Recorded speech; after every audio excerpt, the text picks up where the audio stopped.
It's all come down to this. Our lives are the sum of our choices. And Tom Cruise has continued to choose to blow our socks off with death-defying stunts, exciting storylines, and a crap ton of running through the Mission Impossible franchise.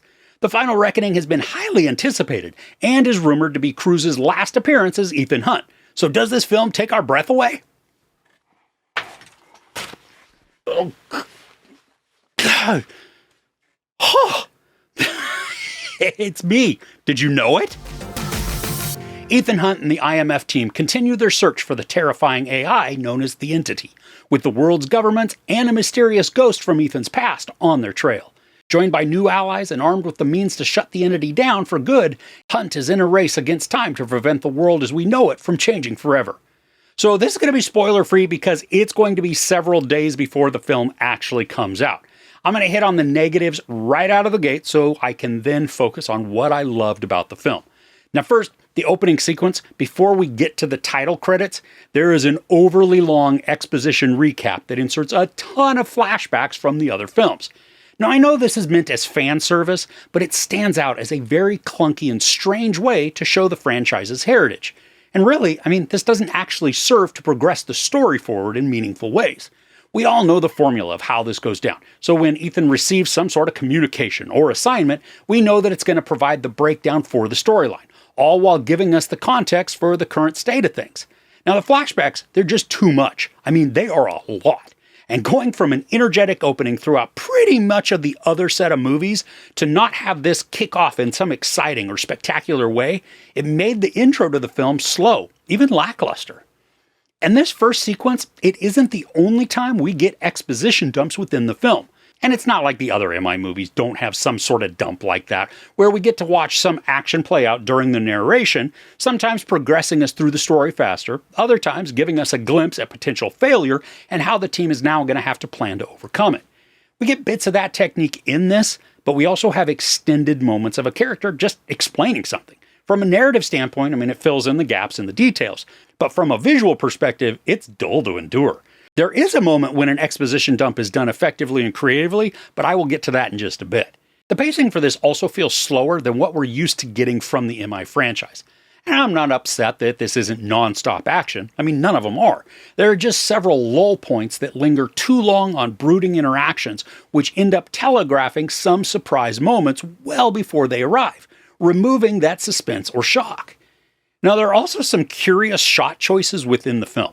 You may have seen some of the new faces that joined the cast for it, and they're not really surprises, but what was a little strange is how the camera would go in on a very tight shot of an actor's face and then linger there for what seems longer than necessary. And it's not like this happened once or twice, but it was employed on just about every character in this particular large congregation. I'm not sure if the design was to amp up tension or convey some deeper emotion within each character, but it felt invasive and oddly placed rather than a solid storytelling choice. And possibly in the most upsetting area, there's a moment that is utterly unsatisfying when it comes to a pursuit.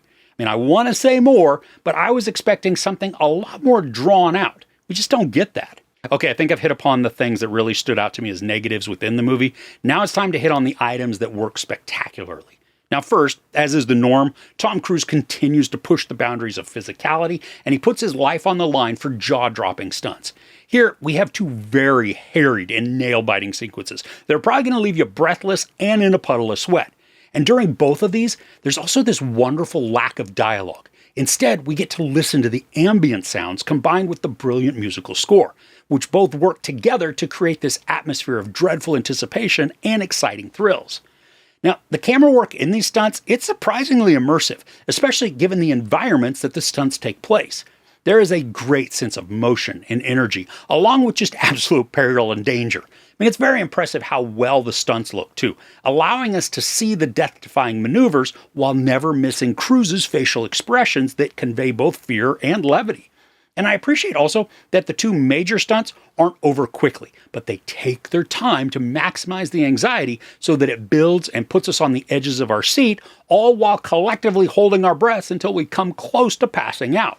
If this franchise did nothing else, it has excelled at continually upping the stakes when it comes to entertaining action visuals. Now, the cast is also fantastic here. Not only bringing back characters from Dead Reckoning, but also some legacy cast too. And the dynamics between Cruise, Simon Pegg, Ving Rhames, and now Haley Atwell, even Pom Klementieff, are endearing and they're compelling. And I love that they can share some levity amidst the stress, giving us a balanced tone within the story so that the tension never breaks, but is actually enhanced by the camaraderie of the players. And both Atwell and Klementieff are excellent additions, with there being a lot of potential romantic tension between Cruise and Atwell, and then the explosive and vengeful attitude of Klementieff's Paris. Thanks to the storytelling, I was invested and concerned for our characters, and still knowing that other films haven't been afraid to write somebody out, and I'm still not over Ilsa, but the mere fact that it could happen here was enough to make the palms sweat. Now, I appreciate that the film was also able to hold some surprises for me. And maybe that's just because I stayed away from all but the initial teaser trailer, but moments within the storytelling brought smiles or aha moments, but they also felt organic within the plot and not shoehorned in unnaturally. There's also a wonderful amount of anxiety that is produced within the final act. Even though the storytelling may have been a bit clunky with exposition early on, once the climax is approaching, it is a long bunch of minutes that I could just feel my blood pressure rising. And expertly, just like in the others Christopher McQuarrie has directed, he knows how to draw out the suspense until the extreme last moment before tearing the rug out from under us.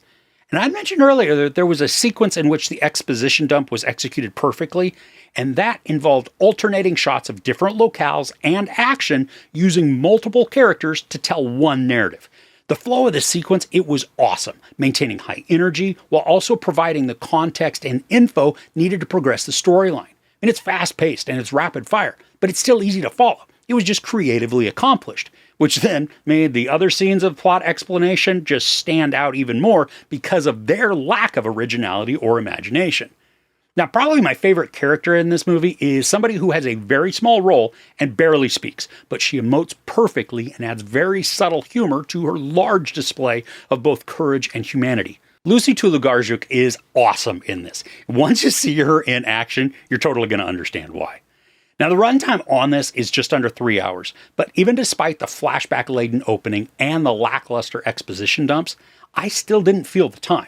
I think that's in large part just due to the two massively immersive and freaky stunts that made time almost stand still as we watch Cruise showcase what can only be described as his immortality, just creating sequences that really should end him, yet are successfully pulled off for our entertainment.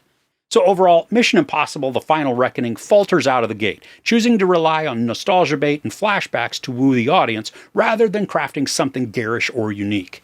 Multiple exposition dumps also harm the storytelling, reducing momentum and even enjoyment, rather than creatively progressing the arc forward. The stunt work is phenomenal and will take your breath away, watching as Cruise seemingly throws caution to the wind to wow us once again with an act of determined and calculated riskiness. The camera captures minutiae necessary for maintaining the emotional connection throughout the stunts, showcasing brilliant visuals that are equally exhilarating and terrifying. I don't think this is the strongest entry in the franchise, but it's a wild ride, and it still manages to twist our stomachs into knots and then leave us with sweaty palms. There's no sex or nudity, some profanity, and a ton of violence. I give Mission Impossible: The Final Reckoning 3.5 out of 5 couches. So which of the series is your favorite? Or maybe, who's your favorite villain within the films? Now for me, Philip Seymour Hoffman is the most dynamic and threatening villain, but I would love to hear yours in the comments below. If you enjoyed this review, please give it a like. Also, don't forget to share and subscribe. I'm Chris. This is Movies and Munchies. Thanks for couching with me.